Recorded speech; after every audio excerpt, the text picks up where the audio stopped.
that we say together, and so it is. Alrighty, everyone, I'm going to get a drink of water and we'll get going here.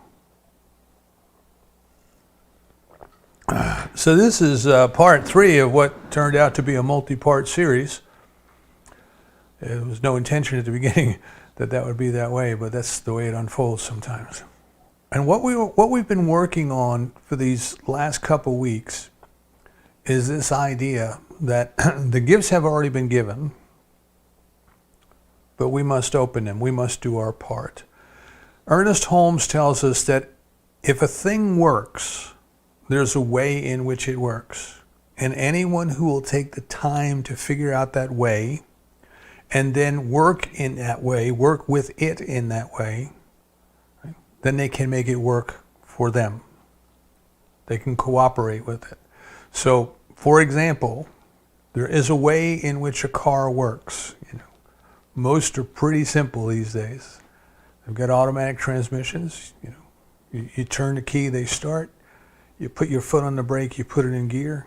You take your foot off the brake and on the gas, and it goes, and you move the wheel, and it moves from side to side. They're basics, just very basic things. And anyone who will take the time to learn how that works can drive the car. You could take any person of average intelligence to a parking lot, and within a couple of hours, they will have the basic ideas, the basic practice, and be able to use to drive that car. The rest is practice. Yes, then they have to learn how to navigate. Years ago we had to actually read these things. They were called road maps. Now you just turn on your GPS and your phone tells you where to go.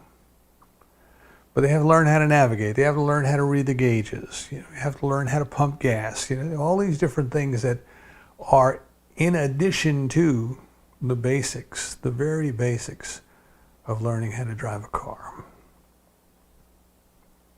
If a thing works, there's a way in which it works, and anyone who will take the time to learn that way and then work in that way can work with it. And what we're talking about today is the one thing that we as human beings have, to work with. And that is this thing we might call mind. What is mind? And how does mind work? And Dr. Holmes called his teaching the science of mind. What is mind? How does mind work? We use words in our culture. We use words, and many times we engage in a conversation and don't even define what we're talking about. For those who were watching Meeting of Minds a few weeks ago, one of the characters was Machiavelli. And Steve Allen put the question to the character, and he says, well, you say that many of the arguments that people have can't be resolved. And Machiavelli said, yes, because people argue without even agreeing upon the terms of what they mean. So they argue about power, or they argue about values or peace, and yet they don't stop to say, well, what do you mean by peace? This is what I mean by peace. What do you mean by peace? So we then, we kind of talk past each other. And mind is one of those words. My personal opinion is that we as human beings, we may use the word and we may even have a definition of the word, but the very essence of what that word stands for, the word only being a symbol, it's kind of elusive. It's kind of bigger than a bread box. We don't quite understand what it is. But yet we think there are some components to it, some ways in which it works. We seem to have the ability to direct a chain of thought. We can reason, we can problem solve, we can do those things. We can decide, we have will, we have volition. But then there's more to it than that. See, there's this part of it that,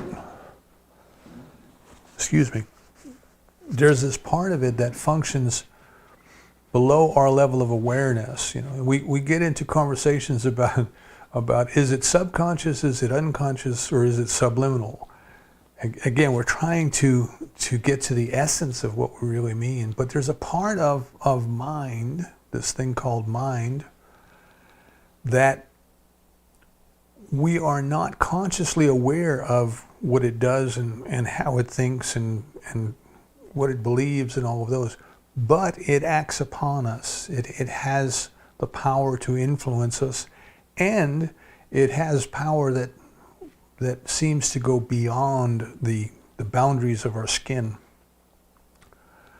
A power that that can set into motion what is called the law of mind, the power by which it is done unto you according to your belief. So Dr. Holmes tried to lay out his explanation, his interpretation of what this thing called mind is and how it works, so that we learning how it works, that we could learn how to cooperate with it. This is all summed up very briefly in a New Testament passage where we're told, it's done unto you according to your belief. We're also told, when you pray believing in your heart. Pray believing in your heart, not in your awareness, not in the ego part that knows what it's thinking about, or at least thinks it knows what it's thinking about. But there's a part of us that knows. That's our heart. Some people relate that to the subconscious mind or the subliminal mind. But clearly saying to pray believing in your heart, or as you think and believe in your heart, comes to us from Proverbs. They're talking about a different level of thinking, a different level of knowing. So what we were talking about when we left off last week is,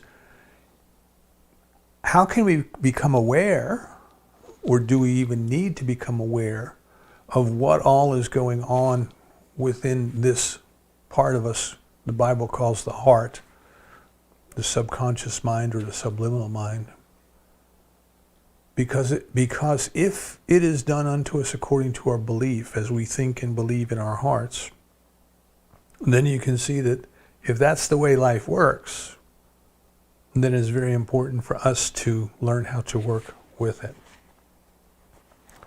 Now, I want to briefly mention here that we have to understand that as we are in the process of growing, we look at things differently from time to time. Last week I gave the example of learning how to play golf, and you learn to swing in separate parts. You learn the takeaway, you learn the top of the swing, you learn how to move your hips and start the downswing, and all of these things. But after you've learned it, all of that becomes one fluid movement, you know. You don't even think about it. And this is why you'll see some of the, I think it was in one of the James Bond movies, he was trying to interfere with somebody's golf swing. And just as the person was about to swing, he asked him, he says, "Now, do you inhale or exhale at the top at the top of your backswing?" Right?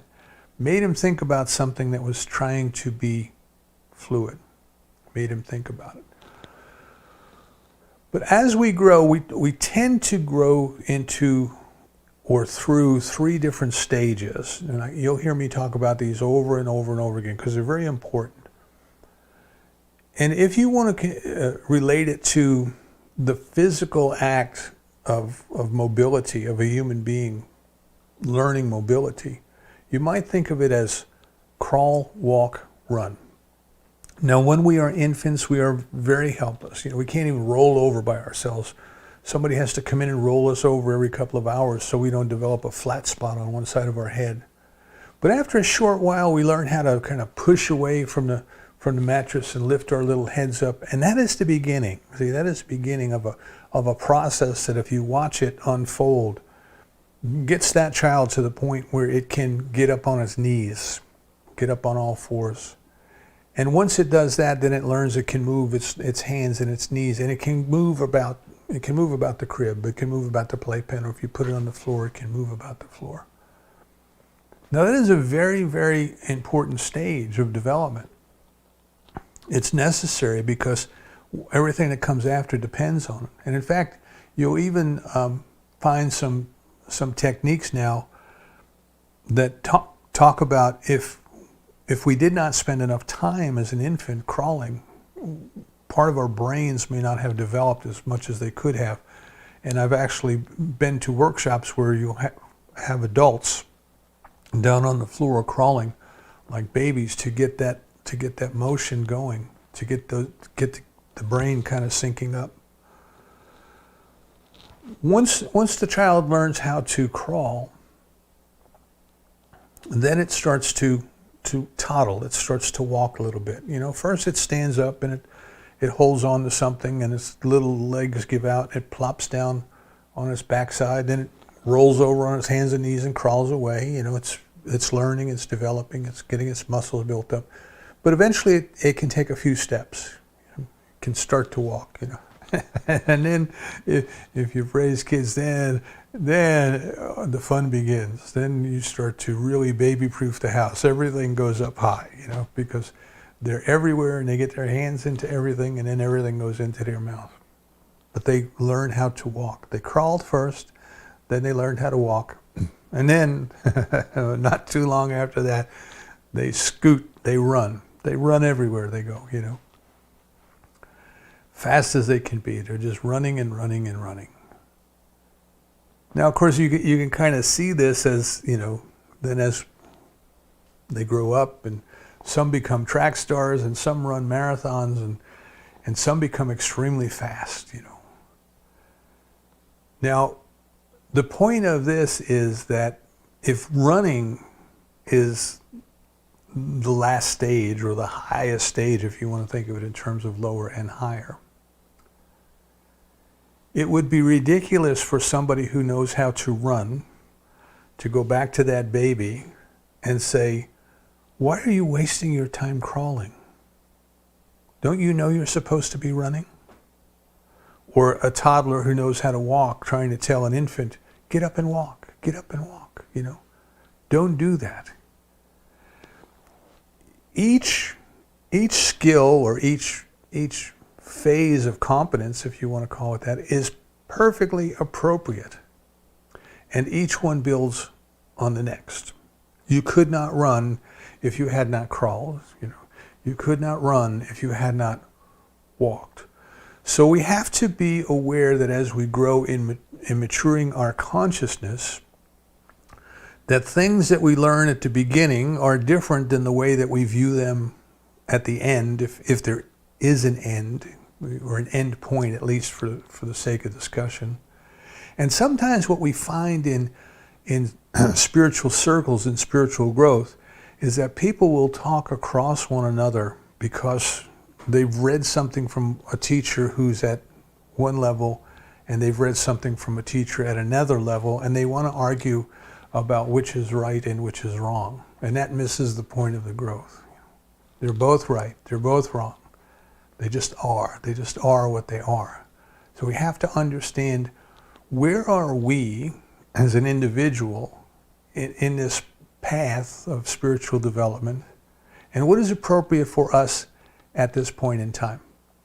Now, to take those three levels and bring them back to spiritual growth, right? Our first level, our first orientation towards the world as we're growing is that all of the power is out there somewhere. Our parents have it, our grandparents have it, our leaders have it, our teachers have it. Everybody has it. They have the power, they have the money, they have the ability to tell us what we can and cannot do, and all of those sorts of things. And as we take that worldview into religion, our view of the divine is very much the same. You see, the divine is like a big parent sitting up in the sky, judging what we do as right or wrong, doling out gifts, withholding from us, punishing us, all of these kinds of things. And I call that the Santa Claus view of God. If you think about what we did with Santa Claus, we took the concept, society, culture, we took the concept of God as being a benevolent old man with a long white beard sitting up on a throne in the sky. We just moved him to the North Pole. The point of that level is that our view is that we must find a way to please those in power in order for us to get whatever we want. Because whatever we want, somebody else has. Whatever we want, somebody else has. And you learn this when you go to take classes on salesmanship, you know.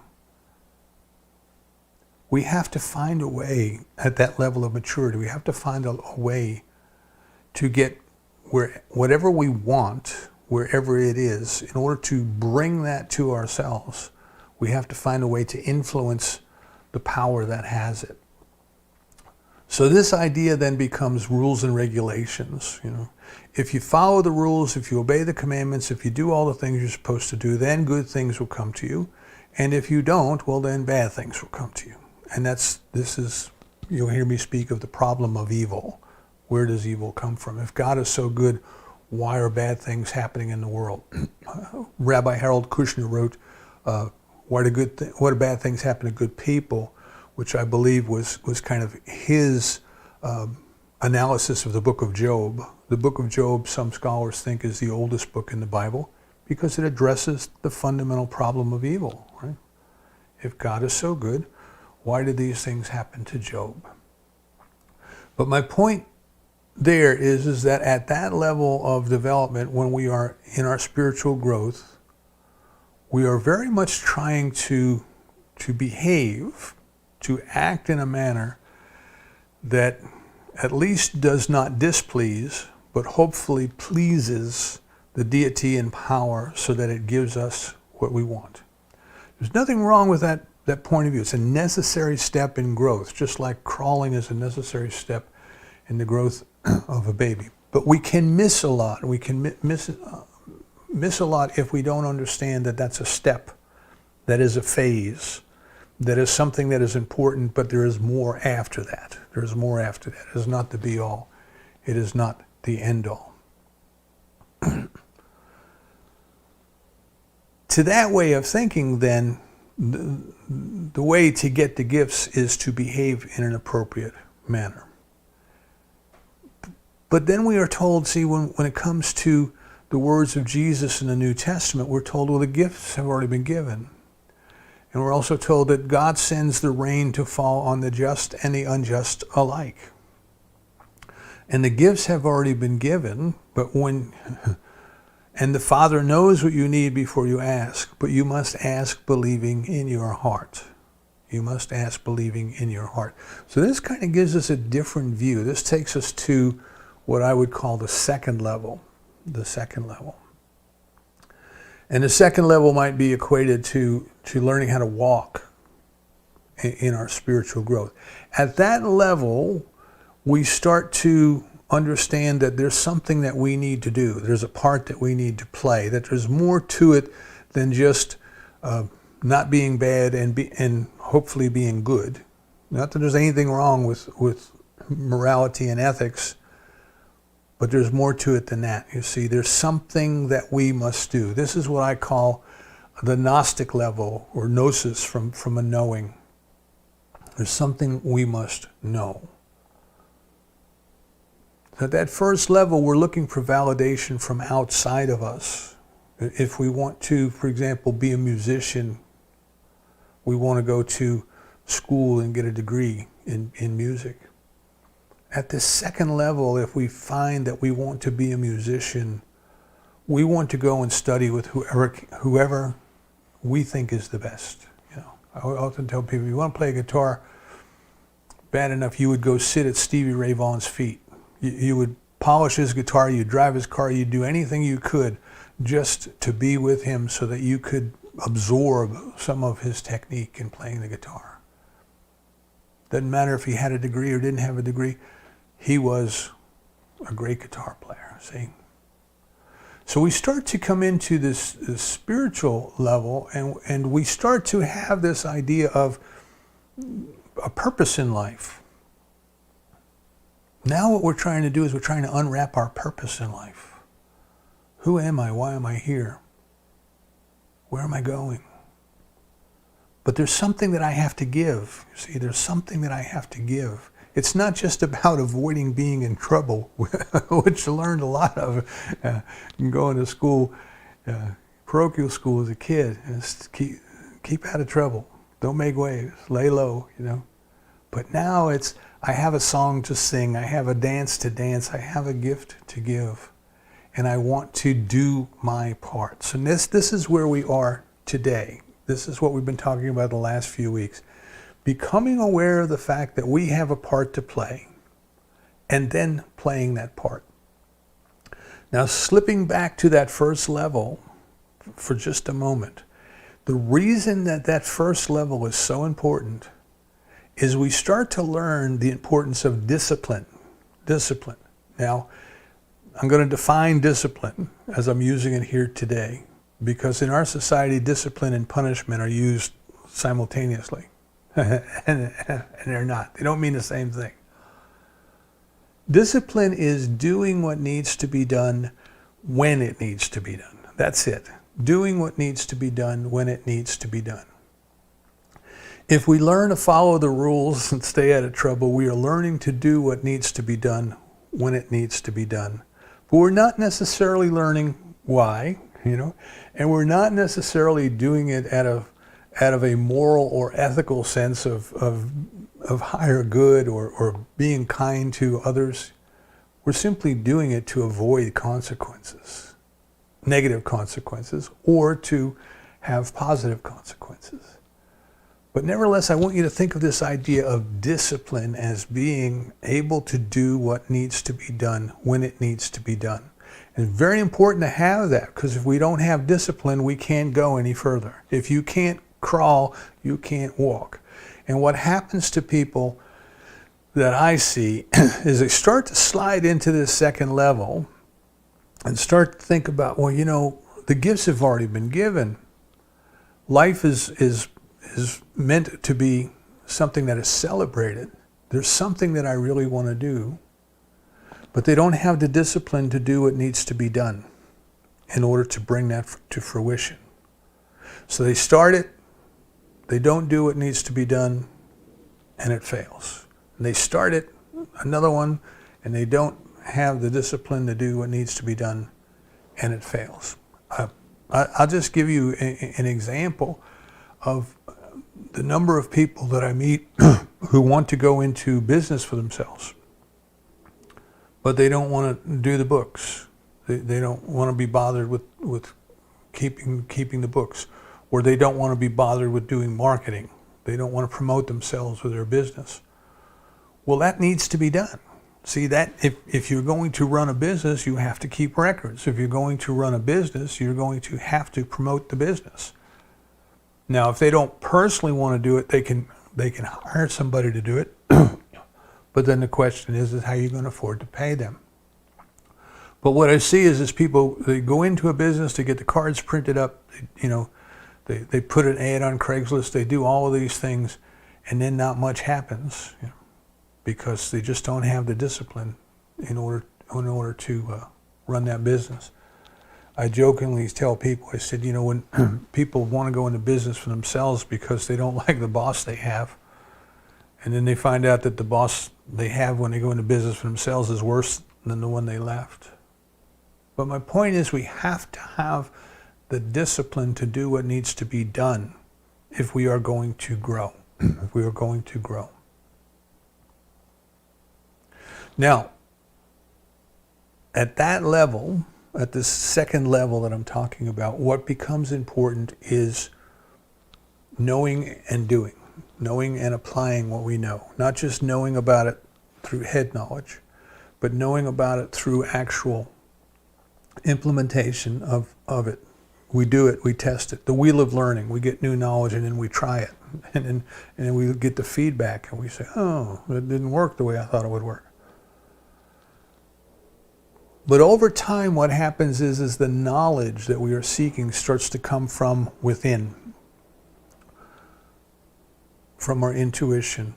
As Dr. Holmes says, we eventually learn that the only one who can teach us is the one that's within. Now, all of the teachers who went before us and gave talks and wrote books and developed curriculum and all those things, they are all wonderful instruments of love, and we celebrate them. But we must recognize that the day comes when that teacher that we need is going to be within. At this level, we start to realize that It's not so much about keeping out of trouble, but I have to do my part. I have to set my intention, right? If you're going to pray believing in your heart, if you're going to pray for something, you have to know what it is that you're praying for. What is it that you're praying for, you know? I don't know, you know, today I expect something, I'd like to have something, you know. That's pretty vague, you know. You've already got that. You already got that, you know.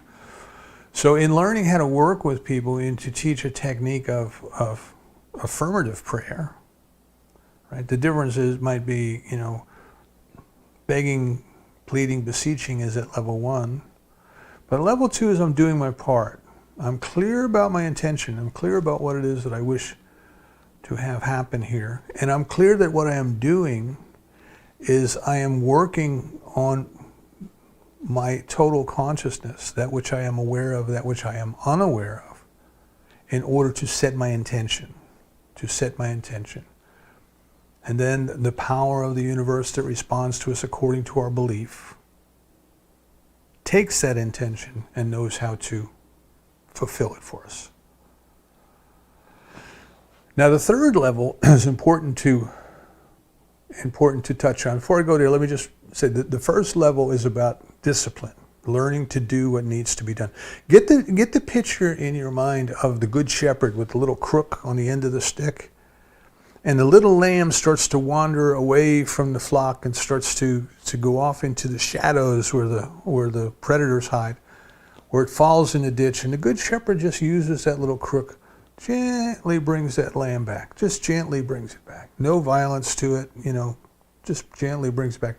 Over time, the lamb learns how to stay where it's supposed to stay. That's the kind of discipline that I'm talking about. Do we have the discipline to keep our mind, our thoughts, on the things we want and off the things we don't want? The second level is about trust and stretching ourselves. So we have to learn to trust that the divine love that sent us here does in fact care for us, and that there is in fact a power in the universe that responds to us according to our belief, the power of positive prayer, if you want to think of it that way. And the only way we're going to ever trust that is to prove it to ourselves. This is why Dr. Holmes says you only know what you can do. You only know as much as you can do. You can talk in theory about the power. You can talk in theory about the law. You can talk and talk and talk, but unless you can do it, you don't really know it. So this is about experimenting with ourselves. This is about experimenting with our own consciousness. Holmes called us the spiritual adventurers in the unexplored territory of mind. The unexplored territory of mind. Are you willing to take time to find a way to change your belief? Are you willing to find a way to set your intention? Are you willing to find a way to pay attention? And are you willing to look for the results? What is it that's out picturing? Remember last week I said pay attention to what's going on in your life? Is that what you really want to have happen? See, most of the time we're not aware, we're not paying attention, we just take it as it comes. Now we move to the third level, and the third level is what I will call the mystical level. The third level is simply about experiencing the presence of God. If you listen to any of Joel Goldsmith's tapes or read any of his books in his later years, he was writing entirely from this level. So level 1 is there's God, and God can either reward or punish, and I need to find a way to stay out of trouble. Level 2 is I need to find a way to cooperate. There's a way in which this thing called life works. There's a way in which this thing called mind works, and I need to find a way to cooperate with it. Level 3 says just be in the presence. Just be in the presence. That's all that really matters. If you can be in the presence, if you can bring yourself into that presence, if you can invite that presence to reveal itself to you, however you want to describe it, once you are there, once you have that, you see, then all of these other things shall come unto you. By their fruits you shall know them. So what happens sometimes is we start to talk about setting your intention and say, well, what is it you wish to have happen now? And somebody might say, well, I wish to have a loving relationship now, or I wish to have a new home now, or I wish to have children now, or something like that. And somebody speaking from level 3, somebody who's just listened to a talk at level 3, well, no, you shouldn't want any of that. See, you should only want God. And the two of them will get into an argument. And what we need to do is we need to take a deep breath and step back and say they're both right. They're both right at different times. They're both right in different ways.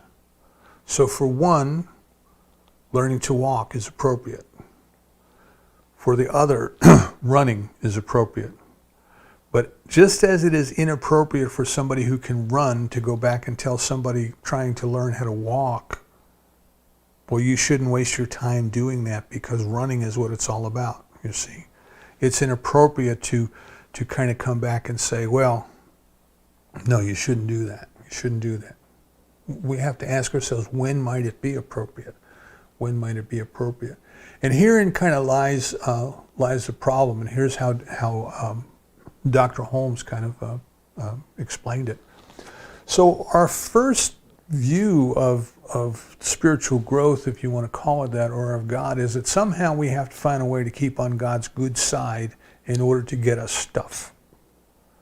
Right? Whatever that is. More money, bigger cars, better health, all of those things. And we think that somehow we can manipulate God through our behavior, that God's sitting up there on the throne with a pair of binoculars watching everything that we do and writing it down in the book. And if the tally in the book is good enough, then we'll get what we want. Or we won't get what we want if we're bad. Or if we don't get what we want, it's because God decided something different for us. We have all of these different things. Right? As we start to move into the second level, we still take this this idea that somehow we have to find a way to work with God to get more stuff. We take that with us, and this is one of Goldsmith's criticisms of what he spoke of as metaphysical movements. That people kind of have made God into an ATM machine, and if we figure out the right PIN code, we can get whatever we want. And we have to be careful of that, because there's some validity in that criticism. You know, have all we done is step from level 1 to level 2, but we're still in it for self, if you will, for us.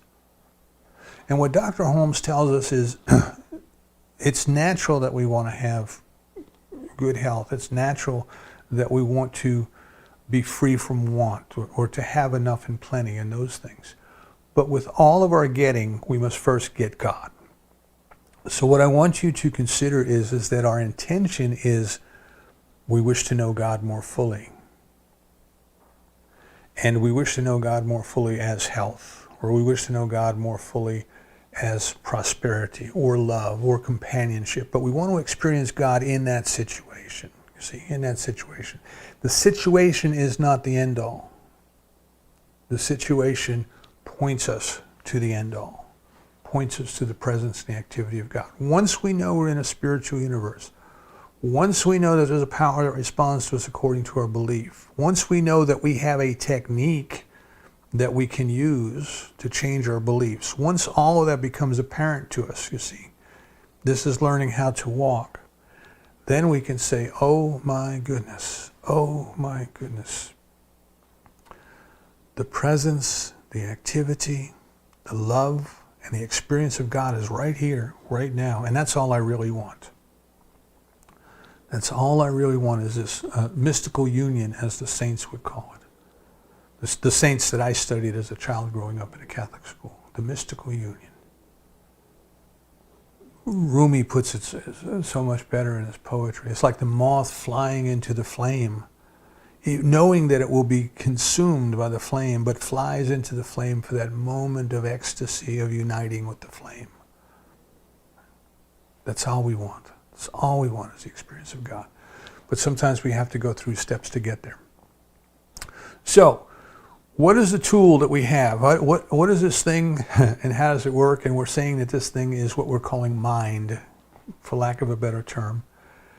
And the way that it works is we set our intention, we change our beliefs, and then the power that responds to us according to our belief does the rest for the unfoldment, or as we would call it, the demonstration. But the first thing that we talked about is you have to be able to pay attention. If you can't pay attention, you can't do anything. You've got your magnifying glass, you're jiggling all around, you're never going to start a fire.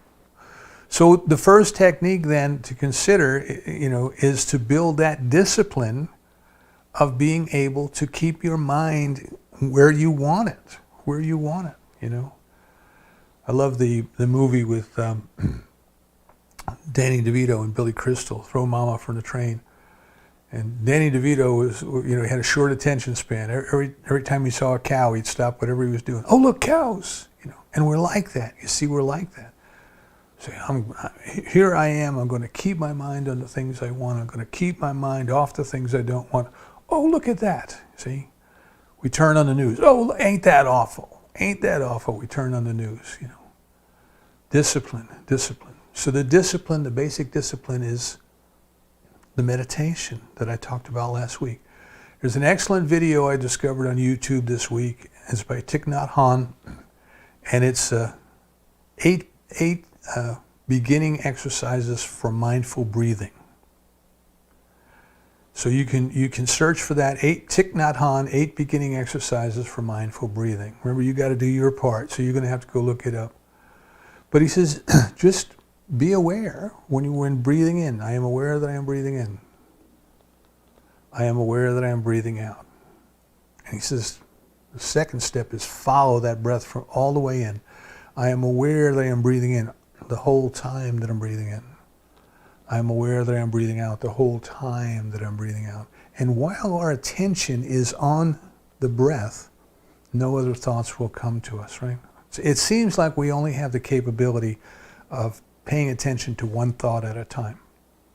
This is very important, very important. How many times people will say, I can't quiet my mind down. I can't stop it. It's just running all over the place. We get into anxiety and worry and sleeplessness and all these other things because our mind seems to be controlling us. Osho says our mind is like a stray dog that wanders and we follow it, you see. If we can do this one thing, can you pay attention? I follow the breath all the way in. I'm breathing out, I follow the breath all the way out. If you can do that for just those 2 breaths, you're at peace. You stopped the chatter of the monkey mind. And of course, there's a lot more to it than that. I'm going to refer you to the works of Thich Nhat Hanh. But we must have the discipline. If we don't have the discipline, we can't do anything else. I worked for a Canadian company for many years, spent many nights in Canada, and many of the guys who came down to our offices in the U.S. were Canadian. And the one guy coached hockey. That was his hobby, because he started with his kids. So like here, our kids play baseball. There, the kids skate and hockey. And he said parents would come to him with their kid and say, my child is old enough to join your team, and I'd like you to teach him how to play hockey. And he would say, can they skate? And they would say, well, no, they can't skate. They're just kids. He says, well, take them somewhere and teach them how to skate, and then bring them back to me. And they would say, well, we thought you would teach them to skate. And he would say, no, they have to be able to skate when they get here. I teach them how to play hockey, but they have to know how to skate before they get here. We have to be able to pay attention before we can do anything else. Then what we need, and that's the crawl step. Then what we need is we need to be able to set our intention. We need to be able to have a technique, a specific technique. Remember I talked about Harry Lorraine gave people techniques for forcing original awareness, and then they found that they could remember anything. We have to have a technique to change what's going on inside our subliminal beliefs. So it's not like we have to go in there and say, well, if I'm not experiencing good health, there must be an idea within me that's standing in the way. So I need to go in there and find that idea and surgically remove it, you know. I need to find that trauma and bring it up and all those things. That's not what we're talking about here. Dr. Holmes said, consider a glass of water that's pure, and you put a few drops of ink into it. And the ink diffuses until the whole glass of water is tinted slightly the color of the ink. Now, there's no way that you're going to go in there and get that ink out. You can't stick your hand in there and pull the ink back out. But if you put that glass under the tap and turn a slow trickle of clear water into the glass, over time, the fresh water will go in there and displace the tinted water, and over time that water will turn clear again. I want you to think of what you're doing with your discipline, right? So you have the discipline to pay attention, and now you have the discipline to do your spiritual practice daily. Daily. Not just once in a while here and there, but daily. Daily. And it starts with, what is your intention? What is your intention? What do you want to have happen now? What do you want to have happen now? And this is our part, and we can't escape doing that part. We can't say, well, I want God to give me whatever I want, or I want God to give me whatever I need, because God knows more than I do. It doesn't work that way. It's like looking at the light switch and saying, they'll come on when it's time. Now you have to go through the switch, unless you have some kind of a switch that turns off during the day. You have to get up and turn that switch. You have to decide. Now, you don't have to decide on world peace, you know, any those things. Well, what is it you want today, you know? What is it that you want to have happen today? Experience love more fully? What does that look like? You know, that's okay, but what does that look like? Can you get more tangible? So the advice I give people is, if your intention is so generic that you will not be able to notice it, it's too generic. If your intention is so specific that it can only come to you in one way, then it's too specific. Right? Louise Hay gave a great example of this in one of her books. She said she moved to California and she decided that she wanted a certain type of apartment. And she got up to do her spiritual practice every day, and she set her intention, and she described that apartment perfectly. And a year went by, and she says, I'm doing my practice every day, but a year's gone by. And one day she got off the bus, and there was a big billboard, and it said, now leasing. A new apartment building was just opening up, and she looked at the floor plan, and that was her floor plan. See? She was so specific, it came to her in only one way. They started building the apartment about the time that she started her work. So what is your intention for today? And then can you follow the steps outlined in treatment?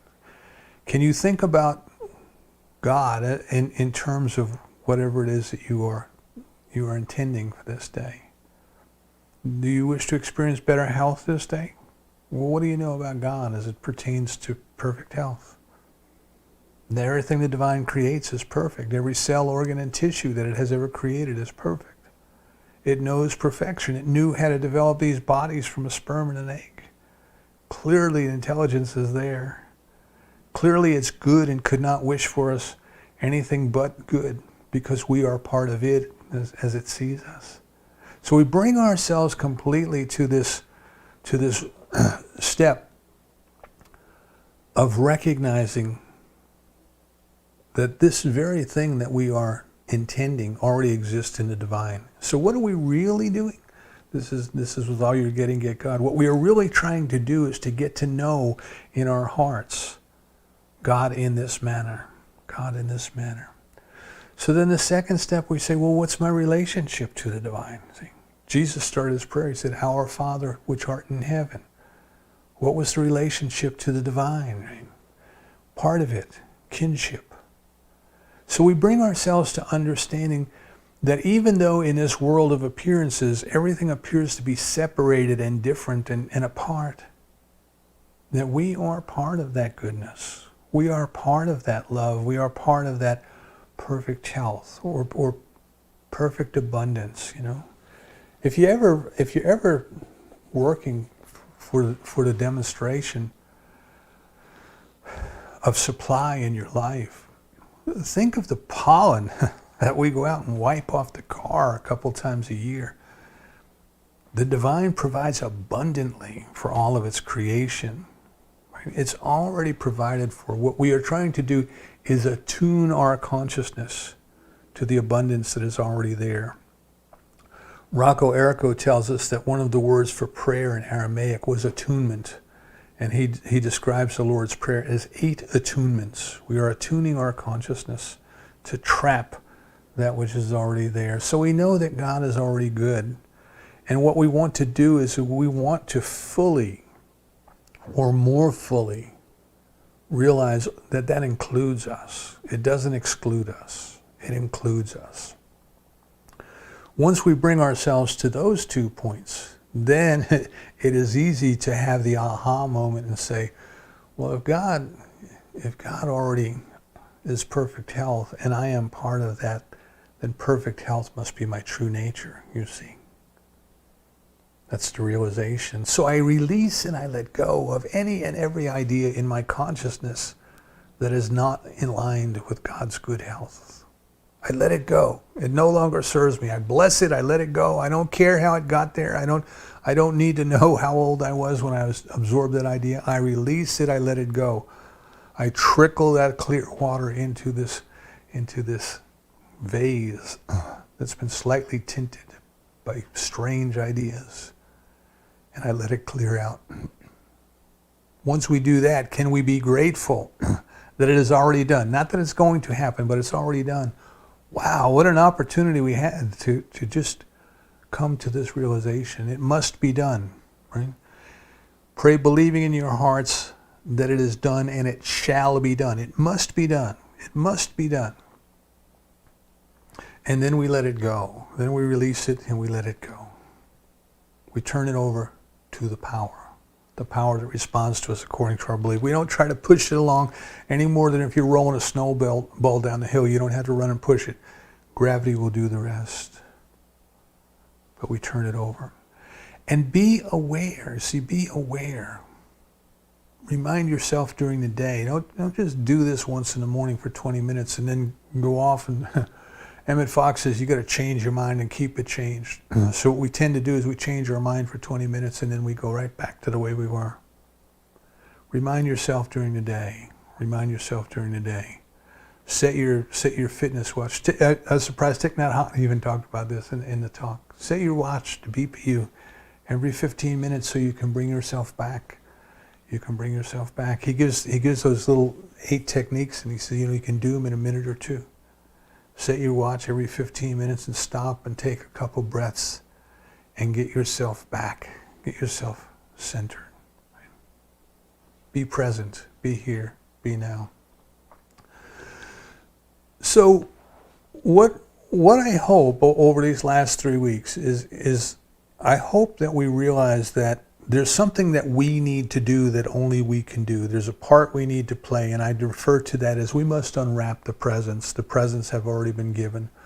But the way that we have to unwrap them is through our spiritual discipline, through our techniques, through our meditation, through our spiritual mind treatment or affirmative prayer. And then the last technique is the one that Goldsmith speaks of, right? So we want to work at all 3 levels if we must. And that is just sit in the silence. Just sit in the silence. So in the morning you might start by meditating by just paying attention to your breath, as Thich Nhat Hanh outlines. Then you may go set your intention through affirmative prayer. But at some point during the day, just sit and be still. Just sit and be still. In this moment, in this silence, I experience the presence and the activity of God. That's it. Not I want this, I want that. Not I'm paying attention to this or I'm paying attention to that. Be still and know. Be still and know. So there's 3 techniques that you can use. You have to use them. I can't use them for you. Nobody can use them for you. There's a way in which mind works, and anyone who will take the time to learn how it works and to work with it can enjoy the benefits. And the benefits are the experience of the presence of God. Nothing better. And so it is.